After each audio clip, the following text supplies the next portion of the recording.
Hello students, welcome to my channel. So student, जैसा कि आपके बीए सेकेंड सेमेस्टर में जो हिंदी है, कार्यालय हिंदी और कंप्यूटर। तो स्टूडेंट्स देखिए, जैसा कि आप सभी लोगों की परीक्षाएं नजदीक आ रही हैं, आप सभी लोगों का क्या है, एग्जाम शुरू होने वाला है।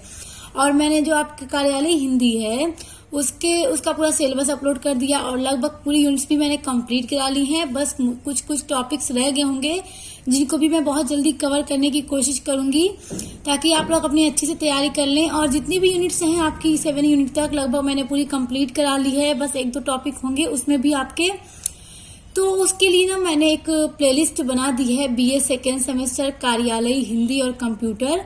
तो आप वहां पे उसको चेक कीजिएगा, आपको अपने सिलेबस का हर एक टॉपिक मिल जाएगा, पूरा नोट्स के साथ मैंने करा दिया है, जहां से आप लोग अपने एग्जाम की तैयारी बहुत अच्छी कर सकते हैं। और स्टूडेंट्स देखिए, बहुत सारी यूनिट्स आपकी ऐसी हैं जिसमें आपका पार्ट 1 पार्ट 2 वाली वीडियो है, क्योंकि जो जो यूनिट्स लंबी थी उनमें पार्ट 1 पार्ट 2 पार्ट 3 इस तरह से भी मैंने वीडियो बनाई है। तो आप लोग पूरी वीडियोस देखिएगा, आपको तब जाकर आपका जो यूनिट है पूरा क्लियर होगा और अच्छे से समझ में आएगा, तभी आप लोग एग्जाम में अच्छा कर पाएंगे, अपनी अच्छी तैयारी कर पाएंगे। आज देखिए, आज मैं आप लोग को बताने वाली हूँ जो कार्यालय हिंदी और कंप्यूटर है, जो आप लोगों की परीक्षाएं होने वाली हैं। तो आप लोग के एग्जाम में स्टूडेंट्स अति लघु उत्तरीय प्रश्न आता है, और अति लघु उत्तरीय प्रश्न में आपको छोटे छोटे 50 शब्दों में लिखने होते हैं आंसर, जो कि आपको अगर ये छोटे छोटे आंसर आप लोग सही अच्छे से लिखेंगे तो इस पे क्या है, इस पे मार्क्स भी पूरे अच्छे मिल जाते हैं। तो आज मैं बहुत से इम्पोर्टेंट क्वेश्चन आपको बताने वाली हूँ जो आपके अति लघु उत्तरीय प्रश्न में आ सकते हैं। तो वही आपको मैं पूरे 20 ऐसे क्वेश्चन बताऊंगी जिनको आप तैयार कर लेंगे तो आपका जो अति लघु उत्तरीय प्रश्न है बहुत अच्छा तैयार हो जाएगा। तो इनको जितना भी मैं आपको बता रही हूँ आप लोग पूरा याद कर लीजिएगा। तो देखिए, जो पहला है प्रश्न नंबर 1 जो आपका है, कार्यालय हिंदी के प्रमुख कार्य क्या हैं। देखिए, जो कार्यालय हिंदी आप पढ़ रहे हैं उसके प्रमुख कार्य क्या हैं, इस तरह से आपके एग्जाम में क्वेश्चन पूछ सकता है। तो देखिए, इसका उत्तर भी है, देखिए, हिंदी भाषा की अत्यंत आधुनिक एवं सर्वोपयोगी प्रयुक्ति में कार्यालयी ऑफिशियल, क्योंकि जो कार्यालय हिंदी है ऑफिस की हिंदी है जो ऑफिस में यूज की जाती है, तो ऑफिशियल प्रयुक्ति आती है। कार्यालय हिंदी का प्रयोग सरकारी, अर्ध सरकारी और निजी कार्यालयों में कामकाज में होता है। देखिए स्टूडेंट, जो कार्यालय हिंदी है, ऑफिशियल हिंदी है, उसका यूज कहाँ पे होता है, जो सरकारी कार्यालय है, ऑफिस है, डिपार्टमेंट है, अर्ध सरकारी यानी जो गैर सरकारी है, जो निजी कार्यालय है यानी प्राइवेट ऑफिस जो है, यानी हर तरह की ऑफिस में, डिपार्टमेंट में ही कार्यालय हिंदी का यूज होता है, जहां हिंदी में मसौदा लेखन, टिप्पणी लेखन, पत्राचार, संक्षेपण, प्रतिवेदन, अनुवाद आदि का कार्य किया जाता है। देखिए स्टूडेंट्स, यहाँ पे जो मसौदा लेखन, टिप्पणी लेखन, पत्राचार, संक्षेपण, प्रतिवेदन है ना, ये सब आपके यूनिट के अंदर का टॉपिक है। एक एक ये सब आपका टॉपिक है जिस पर मैंने पूरा वीडियो बना रखा है। आप लोग प्लेलिस्ट को चेक कीजिएगा, आपको पूरा वहां पर मिल जाएगा। इन सब पे ऊपर भी आपको क्वेश्चन आ सकते हैं कि टिप्पणी लेखन क्या है, वर्णन कीजिए, पत्राचार क्या है, संक्षेपण क्या है, प्रतिवेदन क्या है, ये सब पूरा मैंने बना रखा है। तो आप लोग इन सबको भी बहुत अच्छे से तैयार कर लीजिएगा। यहाँ से भी क्वेश्चन आपके लॉन्ग में या आपके लघु में या दीर्घ में पूछे जा सकते हैं। उसके बाद देखिए, आपका प्रश्न नंबर 2 है, कार्यालय भाषा के मुख्य गुण क्या क्या हैं। जो कार्यालय भाषा है उसके मुख्य गुण क्या क्या हैं। तो उत्तर देखिए, कार्यालय भाषा का मुख्य उद्देश्य है अपनी बात सामने वाले से या जिसके लिए प्रयुक्त हो उसे आसानी से समझाई जा सके एवं आसानी से ग्राह्य हो। यानी जो कार्यालय भाषा है उसका मुख्य उद्देश्य क्या है कि अपनी बात सामने वाले को अच्छे से समझाया जा सके, या फिर जो मतलब बात है वो किसके लिए प्रयुक्त हो रही है, किसके लिए है, उसको अच्छे से समझाया जा सके। उसके बाद देखिए, प्रश्न नंबर 3 है, कार्यालयी पत्राचार से आप क्या समझते हैं। देखिए, बहुत इंपॉर्टेंट क्वेश्चन है। पत्राचार मैंने अभी आपको बताया, एक अलग से आपका क्या है, सिलेबस के आपके यूनिट के अंदर एक टॉपिक है, तो उसको भी तैयार जरूर करिएगा। देखिए, कार्यालयी पत्राचार से आप क्या समझते हैं।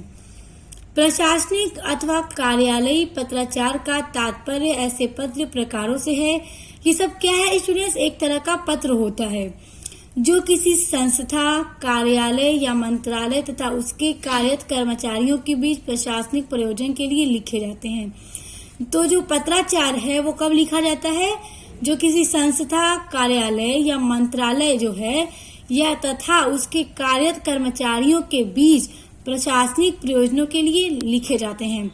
जब आप इसका टॉपिक अब जब पढ़ेंगे प्लेलिस्ट में चेक करके, तब ये आपको और अच्छे से समझ में आ जाएगा। तो इसको भी क्वेश्चन को तैयार जरूर करिएगा, आपके शॉर्ट में यानी अति लघु उत्तरीय प्रश्न में आपसे पूछे जा सकते हैं परीक्षा में। ये सभी क्वेश्चन जो मैं आपको बता रही हूँ बहुत ज्यादा इम्पोर्टेंट हैं। उसके बाद देखिए क्वेश्चन नंबर 4 है, प्रयोजन मूलक हिंदी से क्या अभिप्राय है? तो इसका उत्तर है प्रयोजन मूलक हिंदी यानी फंक्शनल हिंदी से तात्पर्य हिंदी के उस स्वरूप से है जो विज्ञान, तकनीकी, विधि, संचार एवं अन्य गतिविधियों में प्रयुक्त होती है। इसे कामकाजी हिंदी भी कहा जाता है। तो जो प्रयोजनक मूलक हिंदी है उसे और क्या एक नाम से जानते हैं? कामकाजी हिंदी। तो आपसे ना ऑब्जेक्टिव्स में या फिर शॉर्ट में ये भी पूछा जा सकता है कि प्रयोजनक मूलक हिंदी को और किस नाम से जानते हैं? तो कामकाजी हिंदी से जानते हैं। देखिए क्वेश्चन नंबर 5 है, सीपीयू का विस्तृत रूप क्या है? तो सीपीयू का विस्तृत रूप क्या है यानी इसका फुल फॉर्म क्या है? Central processing unit. और स्टूडेंट जो आपका कंप्यूटर यूनिट नंबर 5 है आपके सिलेबस में, वो कंप्यूटर के ऊपर ही है, कंप्यूटर का इतिहास और कंप्यूटर का परिचय। तो उसमें मैंने इस सब के बारे में बहुत अच्छे से करा रखा है। सीपीयू और जितने भी मॉनिटर, जितने भी पार्ट्स ऑफ कंप्यूटर हैं उनके बारे में बताया है, उनके कार्यों के बारे में बताया है। और वो भी यूनिट आपकी क्या है, बहुत ज्यादा इंपॉर्टेंट है। तो आप लोग उसको भी प्लेलिस्ट में जाकर पढ़ लीजिएगा। आपका क्वेश्चन कहीं से भी बनकर आपके एग्जाम में आपसे पूछा जा सकता है।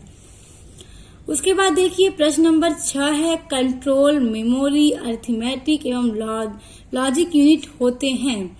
तो ये कहाँ पर होते हैं? ये सब सीपीयू में होते हैं। देखिए प्रश्न नंबर 7 है, कंप्यूटर के वृहद अनुप्रयोग के कारण आधुनिक युग को कहा जाता है। क्या कहा जाता है? कंप्यूटर युग। देखिए बहुत छोटा छोटा क्वेश्चन है और बहुत इंपॉर्टेंट है। पहली बात ये आपकी कार्यालय हिंदी और कंप्यूटर के लिए इंपॉर्टेंट है क्योंकि आपसे अति लघु में पूछा जाएगा, आपके सिलेबस का सब क्वेश्चन है। और दूसरी बात ये कि ये सब क्वेश्चन आपको याद भी होना चाहिए क्योंकि आप जब भी कोई कॉम्पिटिटिव एग्जाम की तैयारी करेंगे तो वहां पर भी आपसे ये सारे क्वेश्चंस पूछे जा सकते हैं कंप्यूटर से रिलेटेड। उसके बाद देखिए क्वेश्चन नंबर 8 है, प्रथम गणना यंत्र कैलकुलेटिंग डिवाइस है। क्या है? अबेकस। उसके बाद देखिए प्रश्न नंबर 9 है, सबसे बड़ा, सबसे तेज और सबसे महंगा कंप्यूटर है सुपर कंप्यूटर। तो स्टूडेंट्स मैंने कंप्यूटर के प्रकार में सुपर कंप्यूटर और जितने भी टाइप के कंप्यूटर हैं उसकी भी वीडियो बना रखी है, उसके लिए भी आप लोग प्लेलिस्ट को चेक कीजिएगा। तो वहां पे इन सब के बारे में मैंने बहुत अच्छे से समझा रखा है। उसके बाद देखिए प्रश्न नंबर 10 है, भारत में विकसित परम सुपर कंप्यूटर का विकास किस संस्थान ने किया है? तो किस संस्थान ने किया है? CDAC ने। उसके बाद देखिए प्रश्न नंबर 11 है, इंटीग्रेटेड सर्किट आईसी प्राय बनी होती है। तो देखिए सिलिकॉन की बनी होती है।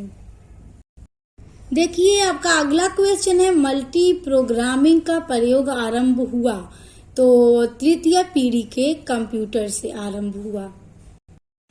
तो देखिए जो पीछे वाला क्वेश्चन था उसका आंसर तृतीय पीढ़ी के कंप्यूटर से हुआ।